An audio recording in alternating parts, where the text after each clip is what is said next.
Hi friends, welcome back to our channel Hello SR Kitchen. ఈరోజు మన special వచ్చేసి meal maker fried rice. Lunch బాక్స్లోకైనా డిన్నర్లోకైనా మంచి టేస్ట్తో ఎలా రెడీ చేసుకోవాలో మనం ఈ వీడియోలో చూసుకుందాం. అలాగే వేడి అన్నమైన మిగిలిపోయిన అన్నమైన ఎలా ఏం చేసుకున్నా టేస్ట్ అయితే అదిరిపోతుంది. ఈ రెసిపీ ఎలా చేయాలో ఇప్పుడు చూద్దాం. ముందుగా ఒక కడాయి తీసుకుందాం. అందులో వచ్చి నేను 1 లీటర్ వాటర్ అయితే వేసాను.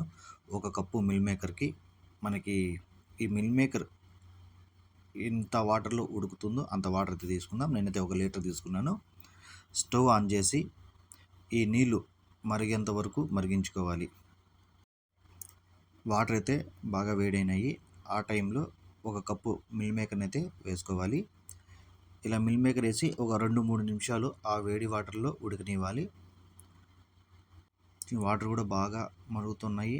ఇంకా మిల్ మేకర్ అనేది మనకి బాగా ఉడికిపోయినాయి కాబట్టి తీసేసి ఒక ప్లేట్లో వేసుకోవాలి. ఇలా ప్లేట్లో వేసిన తర్వాత చల్లని వాటర్ అయితే వేసుకోవాలి. వాటర్ వేయకుంటే మనకి ఈ వేడికి ఎక్కువ నలిగిపోతాయి కాబట్టి చల్లని వాటర్ వేసేస్తే మనకి ఇవి చల్లగా అయిపోతాయి. ఆ టైంలో వాటర్ అంతా పిండేసి ఒక ప్లేట్లో పక్కన పెట్టుకుందాం.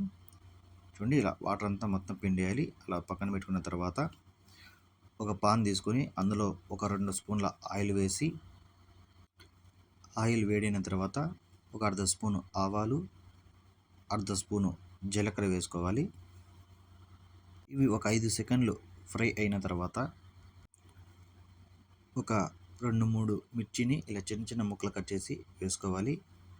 అలాగే ఒక రెమ్మ కరివేపాకు వేసుకొని ఒక అర్ధ కప్ అంత క్యాప్సికమ్ని ఇలా ముక్కలా కట్ చేసి వేసుకోవాలి. మీకు ఈ క్యాప్సికమ్ పెద్దగా అయినా కట్ చేసుకోవచ్చు, ఇలా ముక్కలుగైనా కట్ చేసుకోవచ్చు, లేదంటే మీరు పొడుగుగా అయినా కట్ చేసుకోవచ్చు, మీ ఇష్టం అది.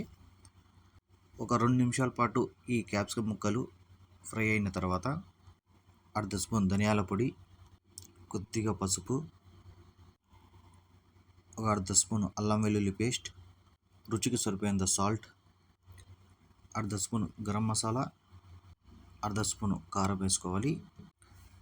బాగా కలుపుకొని ఈ మసాలా పొడులలో పచ్చి వాసన పోయేంత వరకు 1 నిమిషం పాటు హై ఫ్లేమ్ మీద ఫ్రై చేసుకోవాలి. ఇలా కలుపుకుంటూనే హై ఫ్లేమ్లో పెట్టుకొని ఫ్రై చేసుకోవాలి.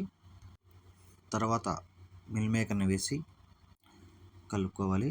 ఈ మసాలాలు బాగా మిల్ మేకర్ పట్టేంత వరకు ఇలా ఒక నిమిషం లేదా 2 నిమిషాల వరకు బాగా కలుపుకోవాలి. తర్వాత మనకి ఇది గ్రేవీ లేకుండా గట్టిగా ఉంది కాబట్టి ఈ టైంలో కొద్దిగా ఆయిల్ కానీ, ఆయిల్ లేకపోతే కొద్దిగా వాటర్ కానీ అలా చల్లుకోవాలి. ఎక్కువ ఏం అవసరం లేదు, ఊరికే కొద్దిగా అలా చల్లుకునేస్తే మనకి రైస్లో బాగా కలుస్తుంది. మీకు ఆయిల్ కావాలంటే ఆయిల్ వేసుకోండి, లేదంటే వాటర్ వేసుకోండి. నేనైతే వాటర్ అయితే యాడ్ చేశాను. ఇలా వాటర్ వేసి యాడ్ అయిన తర్వాత మొత్తం బాగా కలుపుకునేసి కొద్దిగా కొత్తిమీర మొత్తం వేసి ఇది కూడా మొత్తం కలిపేసి రైస్ని వేసుకోవాలి. ఈ రైస్ అనేది మీరు ఇప్పుడు రెడీగా చేసుకున్నా పర్లేదు, లేదంటే మిగిలిపోయిన రైస్ అయినా ఏదైనా మనకి మిల్ మేకర్ ఫ్రైడ్ రైస్లోకి అయితే అదిరిపోతుంది. చూడండి, ఇలా రైస్ వేసి మనకి ఎంత కావాలో అంత రైస్ వేసి మనం మొత్తం బాగా కలుపుకోవాలి. చూడండి, మనకి మిల్ మేకర్ ఫ్రైడ్ రైస్ అనేది రెడీ అయిపోయింది. మీకు కావాలనుకుంటే పైన కూడా కొంచెం కొత్తిమీర వేసుకొని సర్వ్ చేసుకోవడమే. నేనైతే కొత్తిమీర ముందు వేసాను కాబట్టి ఇప్పుడైతే వేయలేదు. స్టవ్ ఆఫ్ చేసి సర్వ్ చేసుకోవడమే. చూసారు కదా, చాలా ఈజీగా మిల్ మేకర్ ఫ్రైడ్ రైస్ ఎలా చేసామో. ఈ రెసిపీ కానీ మీకు నచ్చితే ఒక లైక్ చేయండి. ఇలాంటి మరికొన్ని రెసిపీస్ కోసం ఇప్పుడే నా ఛానల్ని సబ్స్క్రైబ్ చేసుకోండి. Thank you.